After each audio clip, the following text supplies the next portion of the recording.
Location: এক ভাঙাচোরা পুরনো রেলওয়ে কোয়ার্টার। সময়কাল: আধুনিক সময়।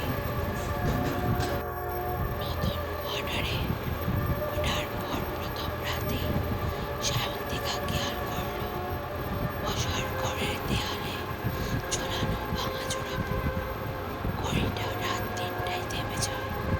প্রথমে ভেবেছিল নষ্ট হয়ে গেছে, কিন্তু আশ্চর্যজনকভাবে যেই ঘড়ির কাঁটা থেমে যায়, ঘরের আলো নিজে নিজেই নিভে যায়, আর চারপাশে এক অদ্ভুত শীতলতা ছড়িয়ে পড়ে।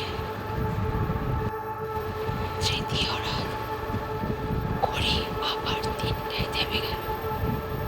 অন্ধকার ঘরে সায়ন্তিকা হঠাৎ শুনল ঘড়ির শব্দ আবার শুরু হয়েছে, কিন্তু সেটা দেওয়ালের ঘড়ি থেকে নয়, বরং শব্দটা আসছে ঠিক তার পেছন থেকে। সে ঘুরে দাঁড়াতেই দেখে একটা